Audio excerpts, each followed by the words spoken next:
December રાજ્યકક્ષાના આવાસ યોજનાનો લોકાર્પણ કાર્યક્રમ યોજાયો। પીએમએ વર્ચ્યુઅલ રીતે અને સીએમના હસ્તે 1,31,454 લોકોને આવાસ અર્પણ કર્યા। વડાપ્રધાન નરેન્દ્ર મોદીની વર્ચ્યુઅલ ઉપસ્થિતિમાં સમગ્ર રાજ્યમાં ₹2,993 કરોડના ખર્ચથી નિર્માણ પામેલ કુલ 1,31,454 આવાસોનું લોકાર્પણ અને ખાતમુહૂર્ત કરાયું હતું, જેમાં મુખ્યમંત્રી ભૂપેન્દ્ર પટેલે બનાસકાંઠાના ડીસા ખાતે યોજાયેલા રાજ્યકક્ષાના કાર્યક્રમમાં ઉપસ્થિત રહ્યા હતા।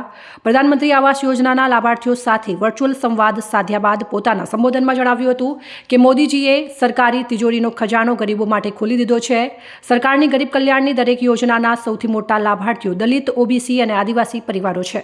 મોદીની ગેરંટીનો સૌથી વધુ લાભ આ પરિવારોને થયો છે એવું તેમણે ઉમેર્યું હતું અને વધુમાં વડાપ્રધાને જણાવ્યું હતું કે ગરીબ યુવાનો, અન્નદાતા એવા ખેડૂતો અને મહિલાઓ વિકસિત ભારતના આધાર સ્તંભ છે, એટલે તેમનું સશક્તિકરણ કરવું એ અમારી પ્રતિબદ્ધતા છે।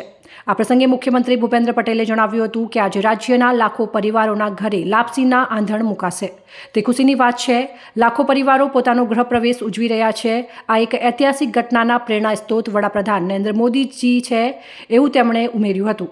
મુખ્યમંત્રીએ અયોધ્યા મહોત્સવને યાદ કરીને જણાવ્યું હતું કે વડાપ્રધાન નરેન્દ્રભાઈ મોદીએ ભગવાન શ્રીરામની મૂર્તિની પ્રાણ પ્રતિષ્ઠા કરી નવો ઇતિહાસ રચ્યો અને દેશને વિશ્વ પ્રતિષ્ઠા પણ અપાવી છે।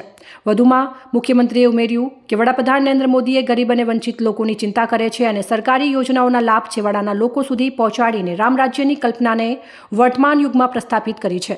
એટલું જ નહીં, તુલસીદાસજીની નિર્બલ કે બલરામની ઉક્તિને સાકાર કરવાનું કામ કર્યું છે। એમણે ઉમેર્યું કે કાર્યક્રમના પ્રારંભમાં ડીસાના ધારાસભ્ય પ્રવીણભાઈ માળીએ સ્વાગત પ્રવચન કર્યું હતું અને આ પ્રસંગે મુખ્યમંત્રી ભૂપેન્દ્ર પટેલે સેલ્ફી વિથ મોદીજી રથનું પ્રસ્થાન કરાવ્યું હતું। બનાસકાંઠા જિલ્લાના વિકસિત ભારત સંકલ્પ યાત્રાના 2,95,000 જેટલા લાભાર્થીઓએ વડાપ્રધાન નરેન્દ્ર મોદીનો આભાર વ્યક્ત કરતા લખેલા પોસ્ટકાર્ડ જિલ્લા કલેક્ટરે મુખ્યમંત્રીને સુપરત કર્યા હતા।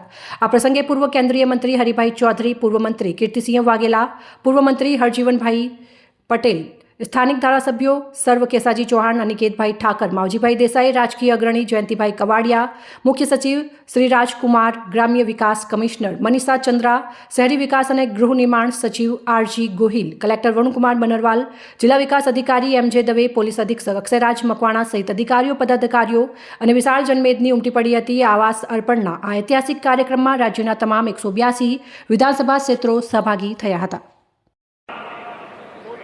વિશ્વના સૌથી લોકપ્રિય જનનાયક અને યશસ્વી વડાપ્રધાન શ્રી નરેન્દ્રભાઈ મોદીની પ્રેરણાથી આજે ગુજરાતના લાખો પરિવારના ઘરે લાપસીના આંધણ મૂકવાનો પ્રસંગ આવ્યો છે।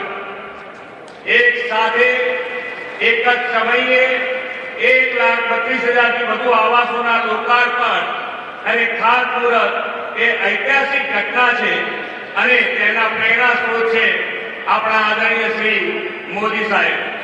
આદરણીય શ્રી નરેન્દ્રભાઈ હજુ 15 દિવસ પહેલા જ 22મી જાન્યુઆરીએ ભગવાન રામચંદ્રજીની અયોધ્યા મંદિરમાં ભવ્ય પ્રાણ પ્રતિષ્ઠા કરાવી અને એક નવો ઇતિહાસ સર્જ્યો છે।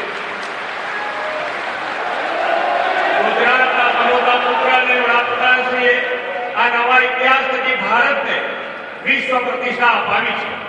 ભવ્ય રામ મંદિરમાં રામલલ્લાની મૂર્તિ પ્રતિષ્ઠાના અવસર પછી પ્રથમવાર ગુજરાતમાં લાખો પરિવારને આવાસની ભેટ આપવા પધારેલા આદરણીય શ્રી નરેન્દ્રભાઈનું સમગ્ર ગુજરાતની જનતા જનાર્દન વતી હૃદયના ઉમળકાથી સ્વાગત કરું છું।